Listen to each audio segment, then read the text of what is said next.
Deputados aprovaram na quarta-feira uma proposta que, na prática, abre uma brecha para liberar as indicações políticas para os conselhos das estatais. O destaque representado pelo PR retirou da Lei de Responsabilidade a proibição de que seja indicada aos cargos pessoa que atuou nos últimos 36 meses como participante de estrutura decisória de partido político ou em trabalho vinculado à organização, estruturação e realização de campanha eleitoral. Ele aboliu a quarentena. Isso é um absurdo. É um absurdo completo, porque o que trouxe... Qual foi a grande conquista da lei das estatais? É exatamente qualificar o alto escalão das pessoas que ocupariam os cargos dessa diretoria. O que a gente vê? É como cada pedaço do governo tem um dono. A gente precisa acabar com isso. A gente precisa que essas estatais tenham em sua direção pessoas competentes e comprometidas com os valores que começamos aqui a debater nesta tarde agora, que são pessoas que tenham competência, ética e valores, que hoje é o que a sociedade espera. Zancopé, essa notícia é preocupante, mas esta guerra não está perdida ainda. Isso foi aprovado, como a notícia diz, numa comissão, né? Agora, é importante contextualizar o seguinte: em que momento isso foi aprovado? Na Copa do Mundo. Durante a Copa. As pessoas estavam prestando atenção na Copa e eles se aproveitaram dessa distração para colocar dentro desta pauta, nesta pauta aqui, a cultura do compadrio. É isso que se quis aprovar aqui. É isso que está se querendo fazer. O que se quer aqui é a cultura do compadrio. É a ação entre amigos. Nós tivemos um sistema de colonização no país, capitanias hereditárias, em que o país foi dividido em nacos.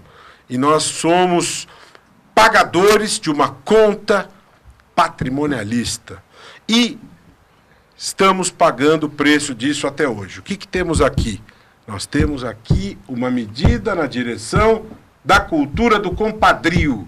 E nós precisamos reagir a isso aqui.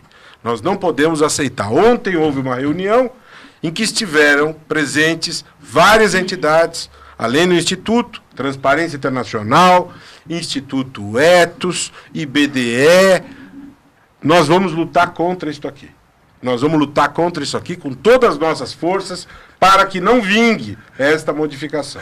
Só não vingará. Doutor Liviano, quando o senhor disse que se o senhor for à Câmara dos Deputados, que está em recesso, se o senhor for lá, o senhor será recebido por 2 deputados que estão cumprindo pena, e um deles deu entrevista dizendo que o Ministério Público, a Justiça, o impede de sair de Brasília. Então, já que ele não pode sair, ele sai da cadeia e vai trabalhar. Você queria eu queria, na verdade, hilário, doutor Liviano, propor uma reflexão sobre esse assunto. Sim, primeira coisa, concordo 1000% com a Janaína em relação ao excesso de estatais que a gente tem, tanto do ponto de vista institucional, porque a Constituição fala que estatal é só em casos excepcionais, e aqui a gente tem um monte de estatal atuando onde a iniciativa privada Estamos pode. Estamos em excepcionalidade desde as capitanias. Exato.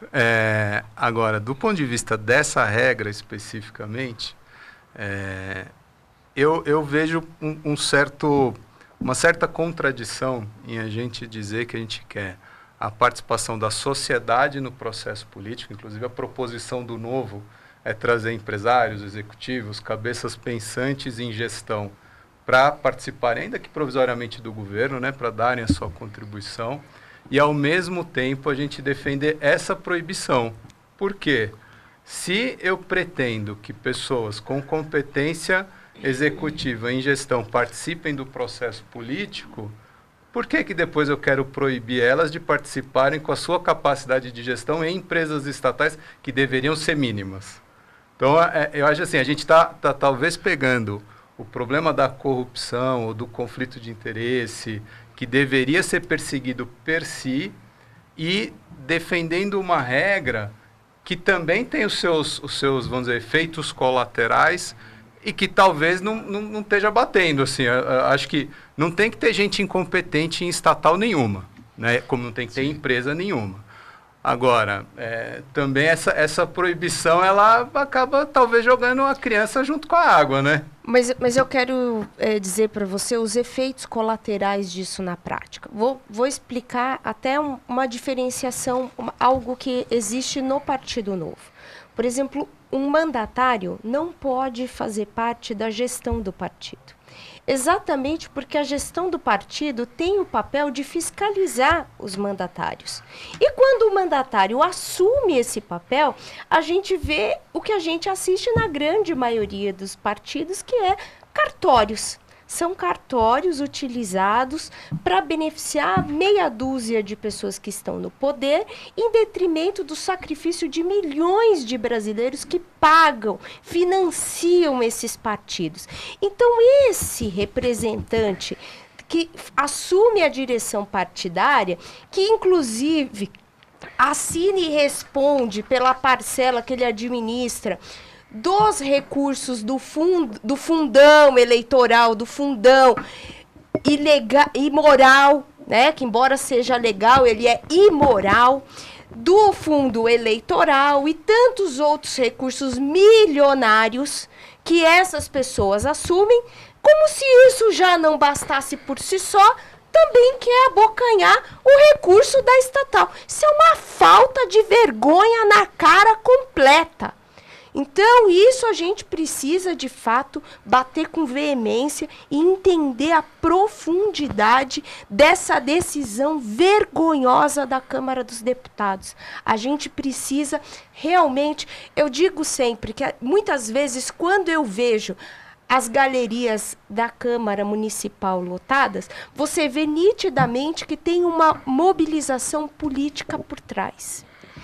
Então, eu gostaria, de fato, o dia que a gente assistisse à Câmara dos Deputados, à galeria da Câmara Municipal, mas do cidadão comum, aquele que acorda cedo, que trabalha, que luta, o pagador de impostos, que sua, dá duro, realmente ocupar e exigir dos seus representantes condutas que realmente representem o Brasil que todos os brasileiros sonham.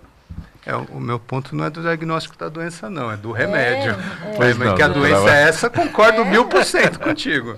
Nós vemos uma prática nos Estados Unidos onde o eleitor, se ele não está satisfeito com, né, o congressista, né, que ele elegeu, ele se dirige diretamente ao congressista, ele pede a solução daquela situação. Uma coisa que nós não temos aqui no Brasil, é né? A revisão Na verdade, de mandato, sim, né? porque esse é o se voto ele tem distrital, um plano, né? e ele coloca, né, as promessas, né, de campanha, ele é eleito por aquela situação, por aquelas promessas que ele fez. O eleitor dele se tem o direito e usa esse direito de contestar, de chamar, né, o congressista a responsabilidade, escreve e promove e vai, muitas vezes, né, as mídias, né, falar sobre esse assunto. Nós não temos essa prática no Brasil. Na verdade, nós nem lembramos quem foi o vereador que nós votamos, muitas vezes, né? E no caso do deputado, quem falando está lá nós não como foi um todo, votado, né? né? Sim. Porque como um todo. a gente tem a distorção do E coeficiente uma das- eleitoral aqui, quando você fala, não nos representa. É verdade, nem fomos nós que elegemos, porque foi Sim. pelo coeficiente eleitoral. Verdade.